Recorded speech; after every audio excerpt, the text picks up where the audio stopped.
परिवार में जब किसी की मौत हो जाती है, चाहे वह सामान्य मौत हो या असामान्य, जैसे कत्ल होना, तो परिवार के लोगों की, रिश्तेदारों की, आसपास के लोगों की कोशिश होती है कि कम से कम समय में उसके शव का अंतिम संस्कार हो जाना चाहिए। आज की ये कहानी जो मैं आपको सुनाने जा रहा हूँ, इस कहानी में एकदम उलट होता है।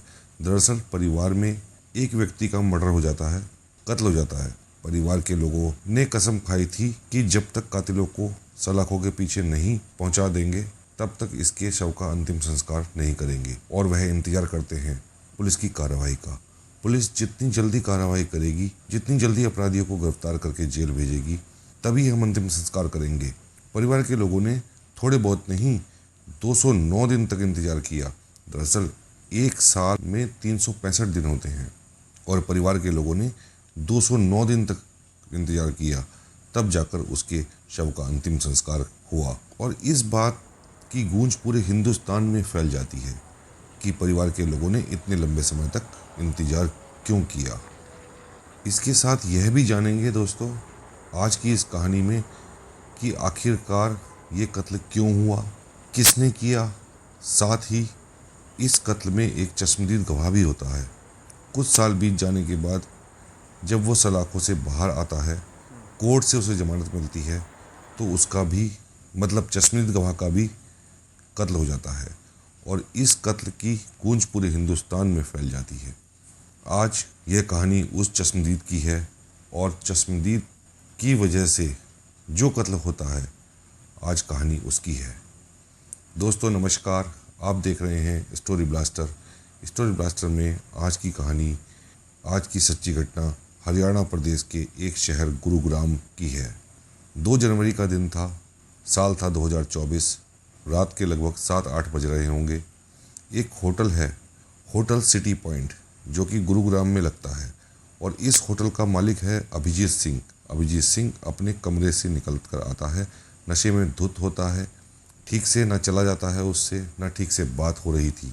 रिसेप्शन पे पहुंचता है और वहाँ पर 2 लोग जो बैठे हुए होते हैं उनसे कहता है कि मेरे कमरे के अंदर एक लाश पड़ी हुई है, उसे उठवा लो। बस इतना कहता है। रिसेप्शन वाले इस बात को सुनते हैं और उनके एकदम होश उड़ जाते हैं। वह परेशान हो जाते हैं, आखिरकार करें तो क्या करें। वह होटल मालिक वापस वहाँ से अपने कमरे में चला जाता है।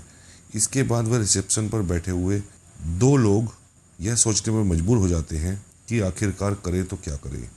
तभी उन्हें याद आता है कि होटल का यह मालिक ज़रूर है, लेकिन फ़िलहाल कुछ दिन पहले ही ये होटल अनूप ने लीज़ पर लिया है। और वह तुरंत अनूप को फ़ोन मिलाते हैं। कहते हैं कि सर, यहाँ पर जो होटल के मालिक हैं उन्होंने कहा है कि कमरे में एक लाश पड़ी हुई है, हम क्या करें। तभी अनूप कहता है कि तुम्हें परेशान होने की कोई ज़रूरत नहीं है, मैं सीधा होटल आ रहा हूँ, उसके बाद ही कुछ निर्णय लिया जाएगा। और अनूप ने जाकर रिसेप्शन पर बैठे हुए लोगों से बातचीत की। बातचीत करने के बाद उन्होंने कहा कि ठीक है, पुलिस को फ़ोन कर देते हैं, हम किसी लफड़े में नहीं पड़ना चाहते। पुलिस को फ़ोन किया जाता है, पुलिस मौके पर आती है। मौके पर आने के बाद रूम नंबर बताया गया था 114। जैसे ही पुलिस 114 नंबर रूम में पहुंचती है, वहां जाकर देखती है कि पूरा का पूरा रूम 114 नंबर का बिल्कुल ठीक ठाक साफ़ सुथरा है। वहां पर किसी भी तरह की कोई आपराधिक वारदात नहीं हुई है। पुलिस रूम के अंदर सब चीज़ जांच करती है, बाथरूम को भी चेक करती है, दाएं बाएं सब चीज़ चेक करने के बाद सारी जगह तलाशती है और पुलिस को इत्मीनान हो जाता है। उसके बाद पुलिस रिसेप्शन पर आती है और रिसेप्शन पर आने के बाद रिसेप्शन पर बैठे दोनों लड़कों के साथ ही उस होटल की जो लीज़ पर लेने वाला व्यक्ति है अनूप, उसको डांट फटकार लगाती है और कहती है कि तुम हमारा समय बर्बाद कर रहे हो। पुलिस यहाँ से आराम से चली जाती है और पुलिस जाने के बाद सब लोग अपने काम में बिजी हो जाते हैं। लेकिन एक कहानी तो यह चल रही थी दोस्तों, जो होटल के रूम नंबर 114 से शुरू होती है, तलाशी ली जाती है। एक और कहानी चल रही थी। दरअसल गुरुग्राम की जो साइबर सिटी होती है, उसका बलदेव नगर गली नंबर 15 में रहने वाली एक लड़की होती है जिसका नाम होता है दिव्या पाहुजा। दिव्या पाहुजा और उसकी जो बहन होती है, वो हर वक्त आपस में एक दूसरे से बातचीत किया करते थे, एक दूसरे के संपर्क में रहते थे। खासकर दिव्या पाहुजा जब भी अपने कमरे से अपने घर से बाहर निकलती तो तुरंत अपनी छोटी बहन नैना को अपनी लोकेशन भेज दिया करती थी ताकि वो उसके संपर्क में रहे, क्योंकि उसे लगता था कि अगर बहन के संपर्क में रहेगी तो सुरक्षित रहेगी। 1 जनवरी 2024 को वह घर से निकलती है और निकलने के बाद वह अपनी बहन के संपर्क में रहती है, लेकिन 2 जनवरी 2024 की दोपहर 12 बजे दोनों बहनों की आपस में बातचीत होती है। बहन से बहन पूछती है कि तू कितनी देर में घर आएगी। तभी दिव्या कहती है, नैना तू परेशान मत हो, मैं आधे घंटे में पहुंच जाऊंगी। और उसके बाद आधा घंटा बीत जाता है, उसके बाद 1 घंटा बीत जाता है, शाम हो जाती है, लेकिन बहन घर नहीं पहुंचती। तो नैना की थोड़ी मुश्किलें बढ़ने लगती हैं। नैना उसे लगातार फ़ोन कर रही थी, संपर्क साधने की कोशिश कर रही थी, लेकिन उसका बहन का फ़ोन स्विच ऑफ बता रहा था। इसलिए नैना ज़्यादा परेशान हो जाती है, क्योंकि उसके फ़ोन में जो लोकेशन आती है, बहन यानी कि दिव्या पहुजा के पास 2 मोबाइल होते हैं। एक की लोकेशन होती है होटल सिटी पॉइंट गुरुग्राम की, वहीं होटल सिटी पॉइंट जिसमें बताया गया था कि कमरा नंबर 114 में एक लाश पड़ी हुई है। पुलिस आती है और चेक करती है और वापस चली जाती है। नैना थोड़ी परेशान थी, परेशान होने के बाद वो सीधा पहुंच जाती है सेक्टर 14 के पुलिस स्टेशन में, और वहां जाने के बाद पुलिस से संपर्क करती है। पुलिस से कहती है कि मेरी बहन है जो, वो अचानक कहीं गायब हो गई है, लापता हो चुकी है। मैंने अपनी बहन को हर जगह तलाशने की कोशिश की, लेकिन वह नहीं मिली। हाँ, वो एक होटल है सिटी पॉइंट जिसके मालिक हैं अभिजीत सिंह, जिसके साथ बहन थी, लेकिन अभिजीत सिंह से बातचीत करती है तो वह कहता है कि 11 बजे तक उसकी बहन यानी कि 2 जनवरी 2024 की 11 बजे तक उसकी बहन साथ में थी, उसके बाद साथ नहीं थी। पुलिस वाले कहते हैं कि रात ज़्यादा हो चुकी है, आपको घर जाना चाहिए और सुबह सुबह यहाँ आकर आपसे बात करेंगे। लेकिन नैना इस बात को लेकर बिल्कुल शांत नहीं रहती, बल्कि कहने लगती है कि तुम्हारा काम है, तुम्हारी ड्यूटी है, तुम्हें मेरी बहन को ढूंढना चाहिए। 2 जनवरी की रात को जब लगातार वह थाने के चक्कर काट रही थी, तभी नैना अपनी माँ को फ़ोन करती है, यानी कि सोनिया को फ़ोन करती है। सोनिया दिव्या पाहुजा और नैना की माँ है। उसकी माँ सोनिया भी थाने आ जाती है और आने के बाद वह भी हंगामा शुरू कर देती है और कहती है कि हमारी बेटी गायब हुई है, दिव्या पाहुजा, उसको जल्द से जल्द ढूंढिए, नहीं तो सही नहीं होगा। पुलिस ने समझाकर शांत किया और कहा कि तुम परेशान मत हो, अगले दिन यानी कि 3 फरवरी को सुबह 10 बजे के आसपास आना और फिर उसको ढूंढने की कोशिश करेंगे। आखिरकार ये परिवार के लोग चले जाते हैं, लेकिन परिवार के लोग यहाँ से तो चले जाते हैं, पुलिस के डिपार्टमेंट से वो सीधा पहुँच जाते हैं उसी होटल में, यानी कि गुरुग्राम में जो होटल सिटी पॉइंट है। वहाँ जाने के बाद रिसेप्शन पर बातचीत करते हैं और जाकर कहते हैं कि यहाँ पर मेरी बहन आई थी, इसलिए हम अपनी बहन की तलाश करने के लिए आए हैं और आप अपने जो सीसीटीवी कैमरे लगे हुए हैं उनको चेक कराइए। होटल के जो कर्मचारी थे उन्होंने साफ साफ इनकार कर दिया कि हम होटल के कैमरे कोई चेक नहीं कराएंगे और इसलिए आप यहाँ से जाओ, हम अगर चेक कराएंगे तो पुलिस आएगी, पुलिस जो आराम से चेक करेगी, लेकिन हम आपको नहीं चेक कराएंगे। यहाँ नैना की और होटल के कर्मचारियों की थोड़ी नोक-झोंक भी होती है, लेकिन नैना परेशान हो जाती है। आखिरकार वहाँ से कोई सफलता नहीं मिलती। पुलिस से अगले दिन संपर्क होता है और पुलिस आकर फिर से यहाँ होटल में जाती है। आने के बाद लेकिन नैना के बताए हुए रास्ते के आधार पर भी नैना ने एक जिद पकड़ ली थी कि सीसीटीवी कैमरे को आखिरकार चेक किया जाए। जब सीसीटीवी कैमरे चेक किए जाते हैं तो उससे पता चलता है कि 2 जनवरी की सुबह लगभग 4:10 पर जो इसकी बहन है दिव्या पाहुजा और उसका जो बॉयफ्रेंड होता है, जिसकी उम्र लगभग 57 साल के आसपास थी, जिसका नाम होता है अभिजीत सिंह, वह अपने एक साथी के साथ होटल में आता है। 4:10 पर सुबह के वो दिखाई देता है।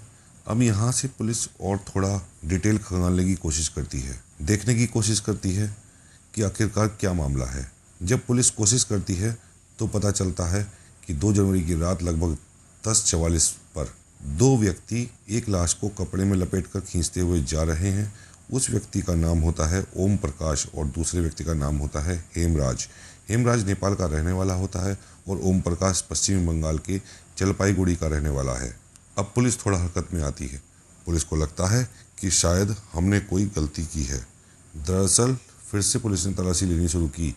पुलिस जब पहली रात आई थी तो पुलिस 114 नंबर कमरे की तलाशी ली थी, लेकिन हत्या जो होती है वो 111 नंबर के कमरे में होती है। अब हत्या करने वाला कोई और नहीं बल्कि अभिजीत सिंह होता है। अभिजीत सिंह से पुलिस पूछती है कि तुमने यह हत्या क्यों की है। वो बताता है, मैं लगभग 2.5 से 3 महीने पहले इसके संपर्क में आया था और संपर्क में आने के बाद हम दोनों लिव इन रिलेशनशिप में रहने लगे और लिव इन रिलेशनशिप में रहने के बाद ही हम दोनों की जान पहचान हो जाती है। लेकिन इसी बीच में जो दिव्या पाहुजा नाम की जो लड़की होती है वो उसकी अश्लील फोटोग्राफ, अश्लील वीडियो बना लेती है। उसी के आधार पर उसे ब्लैकमेल कर रही थी। अब 2 जनवरी को जब उसके साथ वो होती है तो उसने कहा कि तुम अपने मोबाइल से जो मेरे वीडियो हैं उन्हें डिलीट कर दो, नहीं तो अंजाम सही नहीं होगा। अब इसी बात को देखते हुए दिव्या पाहुजा ने साफ इनकार कर दिया कि मैं अपने मोबाइल से कोई वीडियो डिलीट नहीं करने वाली हूँ और इस बात को लेकर झगड़ा बढ़ता चला गया, कहासुनी बढ़ती चली गई और 2 जनवरी की शाम को ही हत्या हो जाती है। हत्या के बाद वह जाकर रिसेप्शन पर बताता भी है, लेकिन रिसेप्शन वाले इस मामले को गंभीरता से नहीं लेते। बहन को शक होता है और बहन पुलिस वालों के पास भी जाती है, लेकिन पुलिस वाले इस मामले को गंभीरता से नहीं लेते और तलाशी नहीं करते और इसलिए पुलिस को भी लापरवाही की वजह से जो हत्यारे थे उन्हें एक अवसर मिल जाता है, मौका मिल जाता है और इनमें ओम प्रकाश और हेमराज जो दोनों होते हैं वह लाश को कमरा नंबर 111 से खींचते हुए बाहर लेकर आते हैं।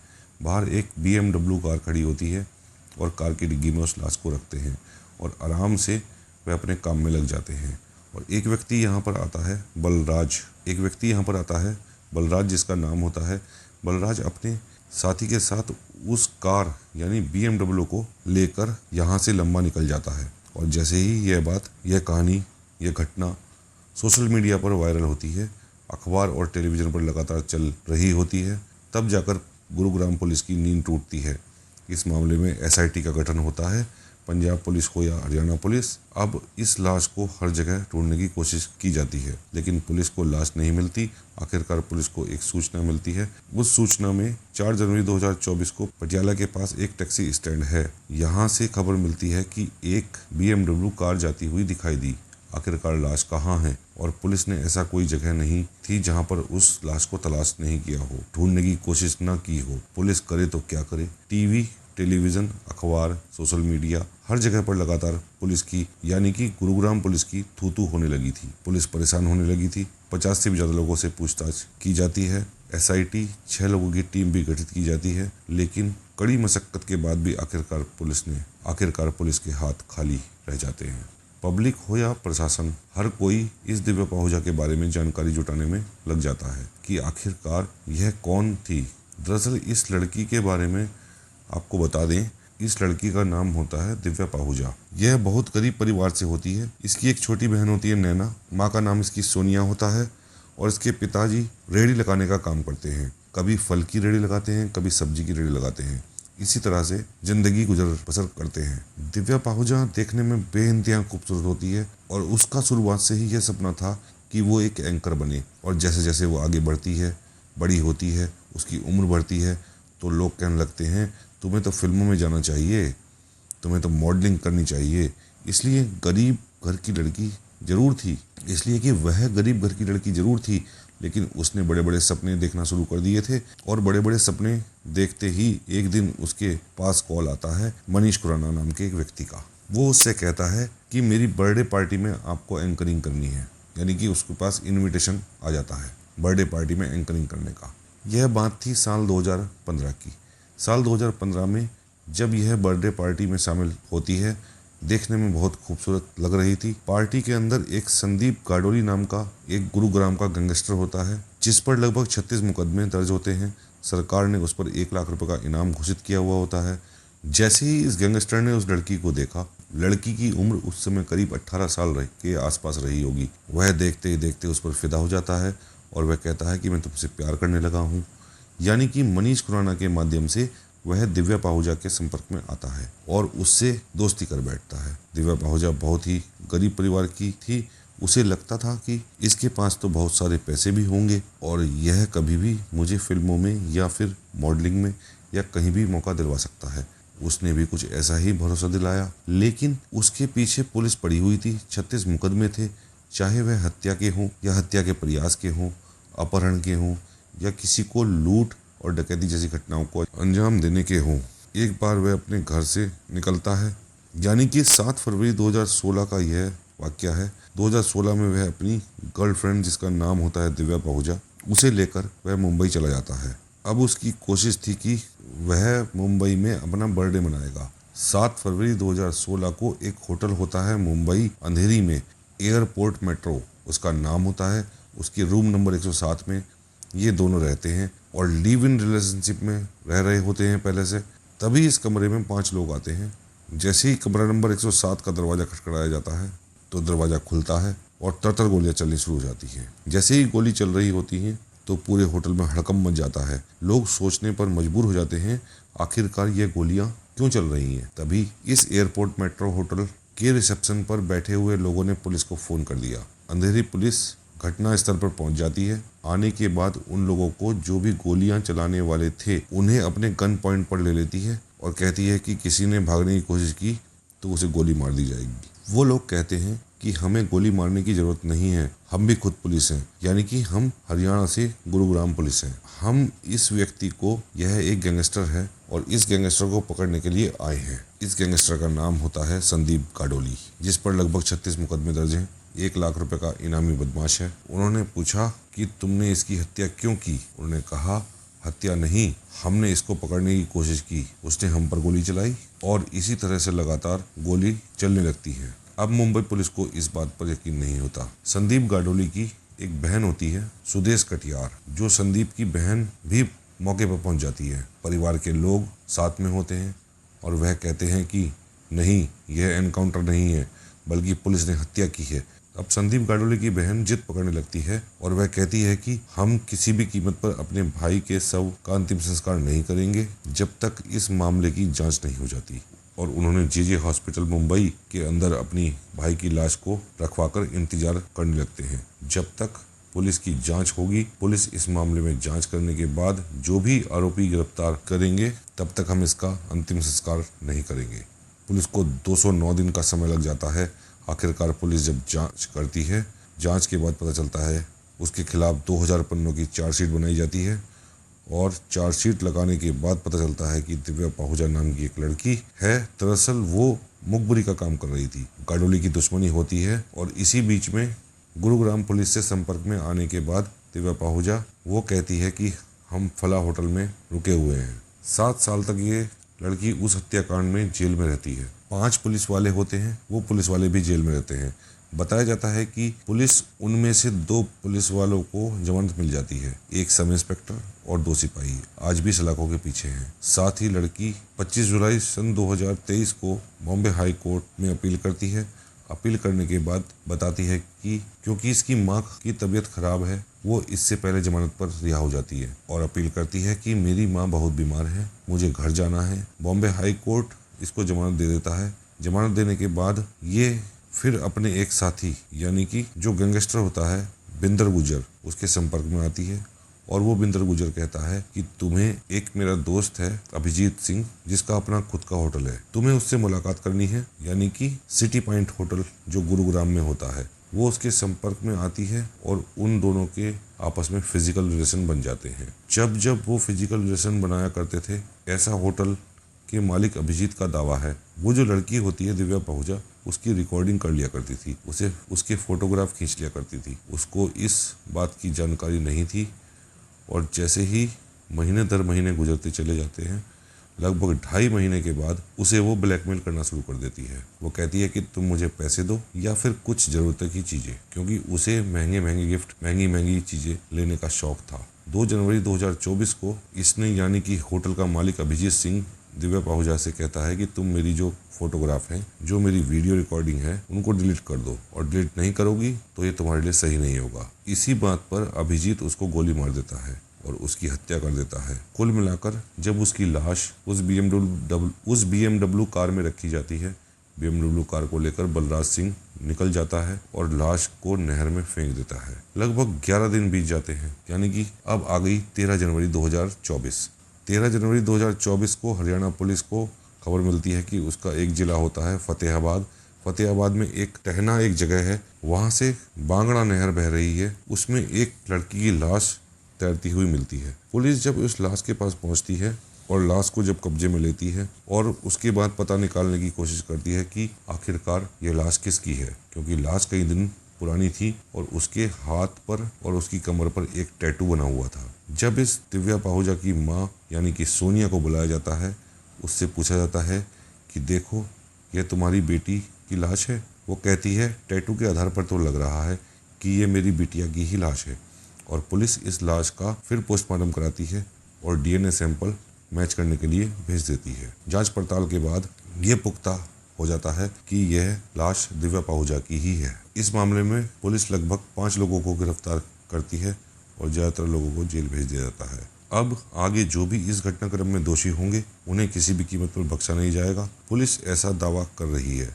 साथ ही इस लड़की की वजह से पहले एक गैंगस्टर की हत्या हो चुकी थी, जो इसमें 5 पुलिस वाले सलाखों के पीछे पहुंच जाते हैं और इसकी माँ भी और वो लड़की खुद भी। लेकिन करीब 7-8 साल बीत जाने के बाद इस लड़की का खुद भी कत्ल हो जाता है और बताते हैं कि यह ब्लैकमेल करती थी, इसलिए इसका कत्ल हो गया। दोस्तों, इस पूरे घटनाक्रम को सुनाने का उद्देश्य किसी को परेशान करना नहीं है, किसी का दिल दुखाना नहीं है, बल्कि आपको जागरूक करना है, आपको सचेत करना है। आप जहाँ भी रहें अपना ख्याल रखिए, सुरक्षित रहें। जाते जाते एक छोटी सी रिक्वेस्ट है, जाते जाते मेरे चैनल को सब्सक्राइब करके जाएं, नोटिफिकेशन बेल दबाकर नोटिफिकेशन ऑन करें ताकि आने वाली कहानियाँ आपको शीघ्र से शीघ्र मिल सके।